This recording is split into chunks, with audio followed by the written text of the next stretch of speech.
Hello, everyone. My name is Stephen Braude. I'm Emeritus Professor of Philosophy at the University of Maryland, Baltimore County. I've been researching the paranormal since the 1970s. It's difficult to think about. And today I'm going to talk about some aspects of mediumship and whether mediumship can be studied scientifically and what the current studies, in fact, show. First, some matters of definition, just to be clear about what we're talking about. I want to spend a good deal of time talking about some aspects of psychokinesis, or PK. And you probably know what that is. Roughly, it's mind over matter. If we wanted to be a little more precise, we could say that PK is the effect on physical systems by thought alone. Many people add to that that it's the effect on physical systems outside the body by thought alone. But I'm not sure we're entitled to do that. For all we know, PK might work on one's own body and be the explanation for psychosomatic ailments, for example, or self-healing. So we just bracket that and keep that in mind. There's also an important distinction between micro PK and macro PK. The study of micro PK takes place in quantitative laboratory conditions. So subjects are studied under what are thought to be controlled conditions. Success in the experiments is determined quantitatively in terms of deviation from chance, and the effects tend to be very small, even if they're significant statistically. Macro PK, on the other hand, usually is something that is reported outside the lab in either semi-experimental or non-experimental conditions. But it may still be conducted under reasonable controls, and that's going to be the focus of my talk today.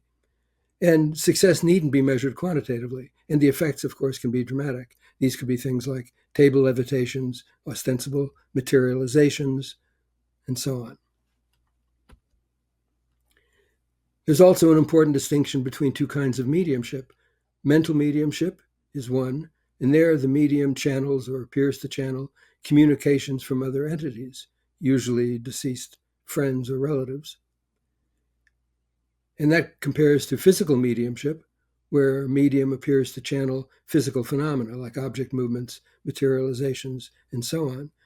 These are thought traditionally to be emanating from the deceased. So the medium is in touch with a deceased communicator, and the communicator displays his or her presence by making the table tilt or levitate or something of the sort. Now, since the early 20th century, a change took place in the general public's opinion about physical mediumship or the physical phenomena of mediumship. The prevailing view is that when these phenomena are not fraudulent, they're examples of PK, that they're produced directly by the living, presumably the medium, not by deceased spirits acting through the living. So we'll perhaps talk about why that change occurred, but there was a shift from the late 19th to the early 20th century, during which more and more people began looking at the physical medium as the actual source of the phenomena, the cause of the phenomena. Now, I have a view about a lot of this, and it's not a popular view. I think it has the virtue, however, of being the correct view. I'm going to overstate it now just for shock value.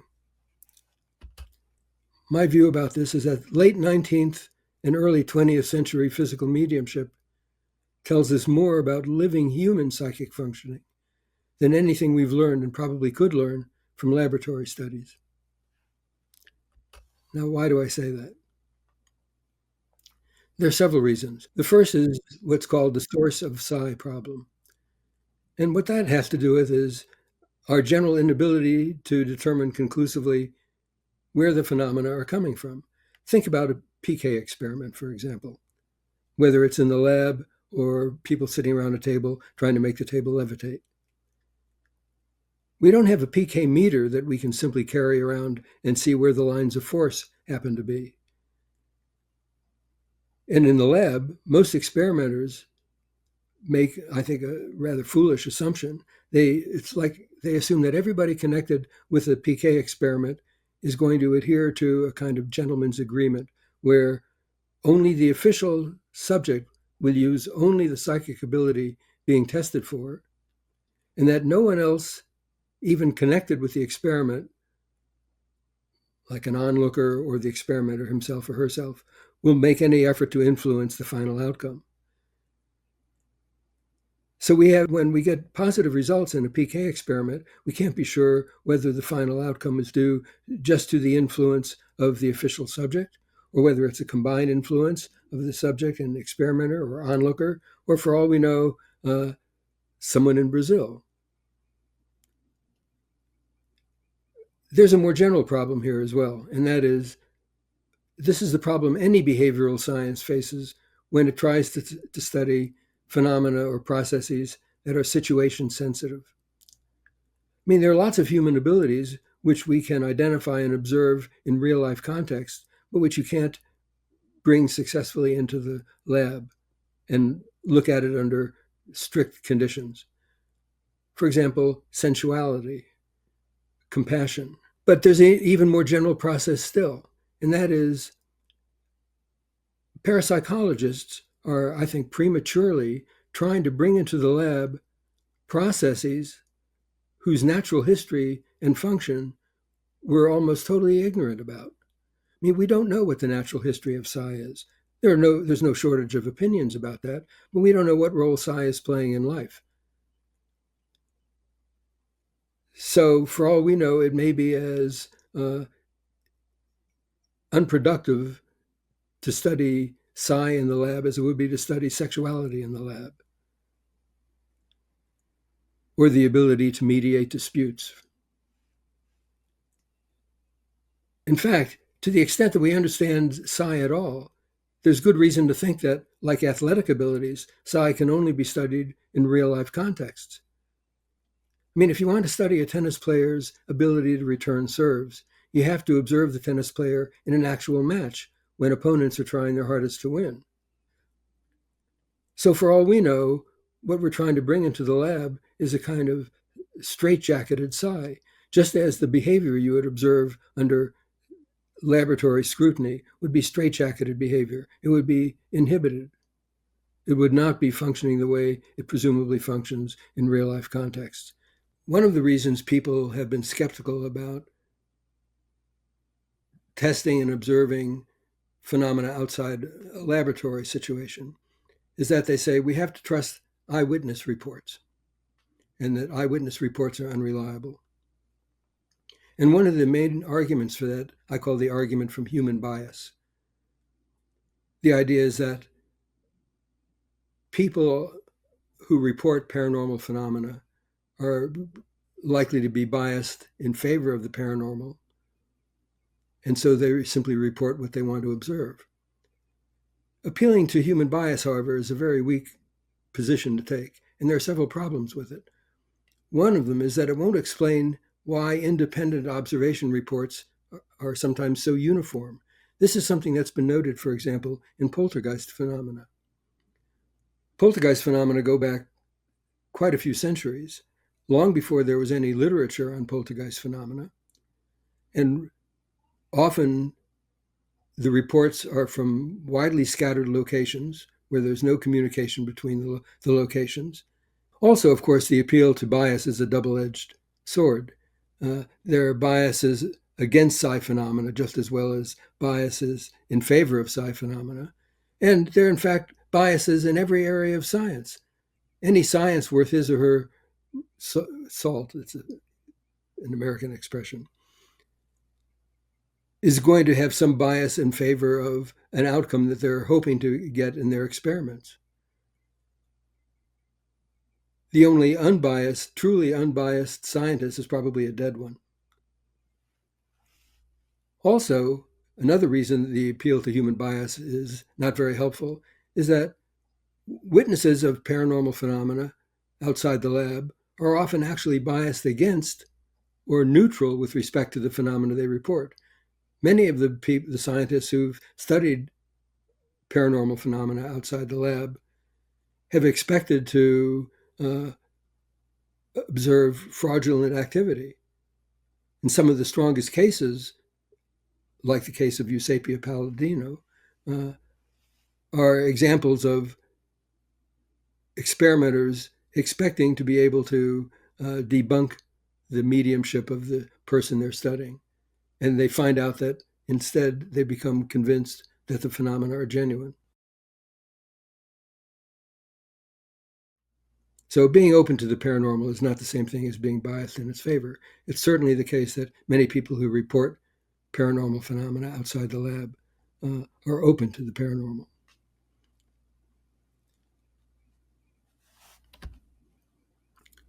Then there's, of course, the general problem of fraud. However, I think that's best addressed case by case. But there's a principle to apply in examining whether fraud is taking place. And this principle is typically ignored, I think, by skeptics. And that is, the cases that matter most are the cases most difficult to explain away. All too often, critics of parapsychological research focus on some of the most poorly documented cases and generalize from those. That's obviously unacceptable, and it's something they should have learned to avoid early on in their education in studies in critical thinking. So I want to talk about one case in particular, which is, in a sense, a model for this kind of study. It's from the heyday of spiritualism, which appeared roughly from 1855 to 1930. And the medium in question was Daniel Douglas Hume, D.D. Hume. Hume's case is important because, first of all, he was never caught cheating, and his mediumship lasted almost 25 years. There were allegations of cheating, of course, that just goes with the territory, but nothing was ever confirmed, and most of the allegations were second or third hand. They were really just like cries of protest that the phenomena couldn't possibly be genuine. Hume also would conduct seances at the spur of the moment in places he'd never visited before. And that's important when you consider that there are many reports of Hume walking into a room in a building he'd never been in before. And as he walks into a room, the bookcase, for example, at the other end of the room starts walking toward him. The phenomena that Hume produced were also extremely difficult to explain away. That's because investigators could examine the room and the phenomena carefully. When tables would levitate, for example, Hume, in the best cases, remember, he would invite sitters to examine the table. He would be separated from the table. They could often observe the phenomena carefully while the phenomena were occurring. The experiments were often very well controlled, and I'll give you an example. And the phenomena are sometimes beyond even today's technology. The most notorious example would be Hume's materialized hands. He would produce hands that were soft, mobile, warm, flesh-like. They would end at the wrist. They would carry objects around the room. They would touch or shake hands with people. People could poke holes in the hand. The holes would fill up, and eventually the hand would just dissolve in their grasp. We don't have the technology for that today. The hands were not ever retracted, as if Hume had been concealing the hand on his body and then at some convenient point just secreted it back under his clothing. It wasn't like that at all.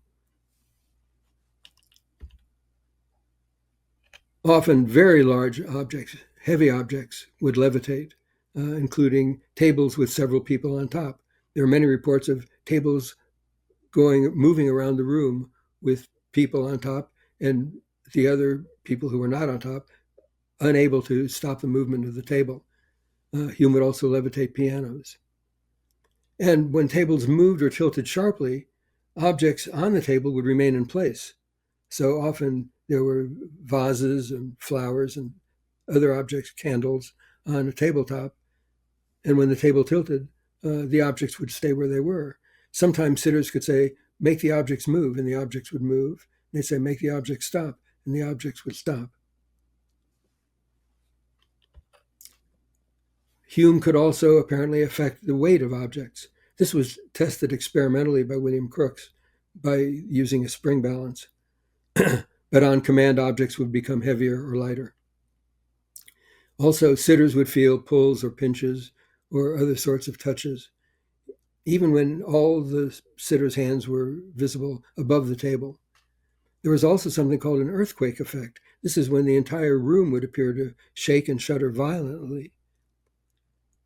Yet no one outside the room heard anything unusual. This was confined to the room. You might think, oh, mass hypnosis or something like that. Trouble is, that's a very weak appeal. We have no evidence for the kind of mass hypnosis that would be required. One thing we know now that was not known in the late 19th century was that people vary often considerably in their hypnotizability. It's not that easy to get a group of unselected people to not only be hypnotized, but to report the same sorts of unusual experiences. It just doesn't happen. And if it did happen, it would be an ability that's arguably as paranormal as the one we're trying to explain away. Well, I talked about the materialized hands, but another of Hume's phenomena that was very interesting, he would handle hot coals. Often rooms would be illuminated by a coal fire. And Hume would take red hot coals from the fire, he would hold them, and he could transfer that incombustibility to other persons and objects. So, for example, he'd take a red hot coal, put it on a sitter's head. The sitter wouldn't report anything except some warmth. And then he would brush it off and let the coal fall on a piece of paper, and the paper would burst into flame. Musical instruments would also play, either untouched, or while levitated in good light, or while handled in some other way so as to prevent a musical performance. And I'll give a dramatic example of that shortly. And there were also various knocking sounds, raps, lights, voices, music, and odors appearing throughout the seance room. And often, a lot of these phenomena would happen simultaneously, which shows the weakness in James Randi's claim that he would explain how Hume did his trick. There wasn't just one trick. If there were tricks, there was a dozen of them, and many of them would happen at one time. I want to tell you about Crookes' accordion test. And what I think this demonstrates is that the dramatic physical phenomena of mediumship can be studied very carefully outside a laboratory context. We don't have to try to bring it into the lab. We can observe the phenomena in something like the informal conditions in which it's usually reported. So, one of Hume's phenomena was to make an accordion play melodies on request. Sometimes the accordion was reported to be levitating and floating around the room. Sometimes it would play while held at the end away from the keys. Now, Hume claimed that the phenomena were strongest underneath the seance table. Granted, that sounds a little suspicious. But William Crookes was a smart guy, and he figured, if this is a genuine belief of Hume's that the phenomena are strongest under the seance table, why not set up a situation where he's not forced too much outside of his comfort zone? So here's what Crookes did. First, he bought a new accordion. So Hume had never seen it before the day of the experiment. And it couldn't be claimed that the accordion was a prop that Hume had somehow rigged up. Secondly, he went to Hume's apartment, watched him change clothes to make sure that Hume hadn't hidden something on his body that would explain how the accordion could play melodies. Although I remind you, this was 1871. It's not clear what kind of device could have been concealed on Hume's person. And he took Hume to his house where he had built this cage made out of wire and wood. It just fit under the dining room table. There was room for Hume to get his hand into the cage to hold the accordion at the end away from the keys, but not enough room for him to get his hand all the way into the cage and manipulate the accordion. There were 9 observers present, one on each side of Hume to make sure that he wasn't taking his feet out of his boots. Another observer was stationed underneath the table with a lamp. Under those conditions, the accordion was seen to move in and out. Keys were depressed. Sounds came out of the accordion. Then Crookes had Hume take his hand out of the cage, put both hands on the tabletop, and he ran an electric current through the cage. And even under those conditions, the accordion flopped about and made sounds. Now, personally, I think that's one of the most powerful pieces of evidence in the history of parapsychology. No one, I repeat, no one has attempted to duplicate that under anything like the conditions, or even not like the conditions in which Hume succeeded. And it shows, I believe, that you can obtain compelling evidence of paranormal phenomena, observing them in something like a more naturalistic context. I want now to talk about some experiments conducted in the early to mid 20th century where experimenters did everything right. I'll go through this very quickly, but I've got some photos which I think will make things clear. First, there are the experiments of T. Glenn Hamilton in Canada, who had a medium named Mrs. Poole. She could make objects levitate and move around in the air. Hamilton recorded the phenomena with his bank of a dozen cameras, including some stereo cameras. And he had a so-called cabinet open on one side, a table that was supposed to be the object of the mediumistic phenomena. And on top of the table, you can see a luminescent plaque that allowed observers to see in the darkness when the table began to move. And if you look at the lower right of the photo, you'll see T. Glenn Hamilton with the trigger for the cameras. So the plan was the lights would be turned off. Hamilton would be controlling Mrs. Poole, as you see him holding her left wrist there. In the darkness, the luminescent plaque would reveal when the table began to move. When the table began to move, Hamilton would trigger the cameras. And he got all sorts of interesting photos. In Copenhagen, in the 1940s, conducted by Sven Turk, here again, the techniques involved using several cameras and luminescent strips. But notice here, the luminescent strips are on the feet of the table. That allowed the sitters in the seance to determine when the table began to move. There are also luminescent strips on the foreheads of the sitters. That allowed the people in the room to determine whether anyone was moving suspiciously in the darkness.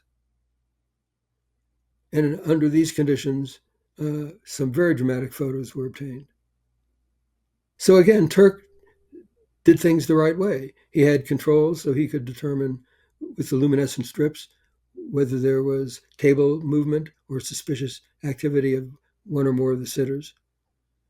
And he had good cameras, and he got lots of photos.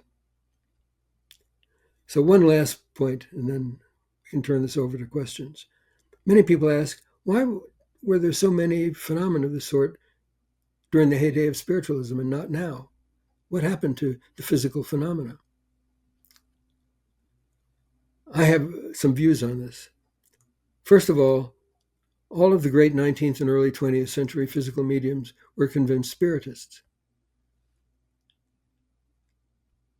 And those who genuinely believe that they're mediums needn't feel responsible for either successes or failures.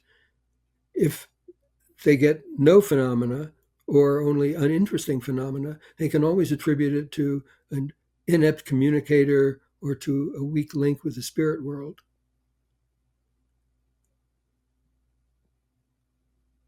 And perhaps even more important, as mediums, they didn't have to feel responsible for the phenomena. They were just facilitating it.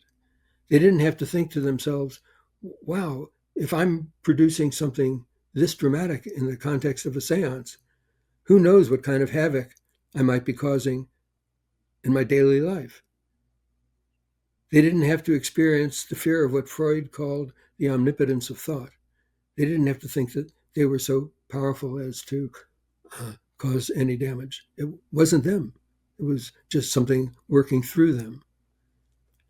And you'd expect that state of affairs to be conducive to larger scale PK than you get in the lab. The other clue here is that also as more and more people came to believe that the mediums were causing the phenomena rather than deceased communicators, the phenomena became less impressive. So Hume had very impressive phenomena, but mediums that followed, even though they produced some interesting stuff, the phenomena were smaller scale. Eusebius' phenomena were not as dramatic as Hume's. Rudy Schneider's phenomena after Eusebia were less dramatic still. So that's the story on that.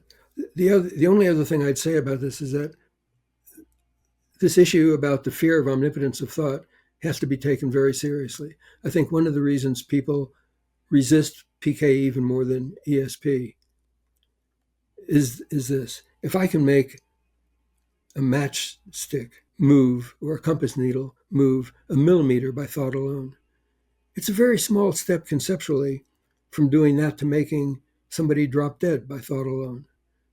So the existence of any PK at all forces us to take seriously a kind of magical worldview that most of us associate, usually condescendingly, only with so-called undeveloped or primitive cultures. It's a worldview according to which we might have to take responsibility for all sorts of stuff that happens around us, for which we'd much rather be bystanders than causes.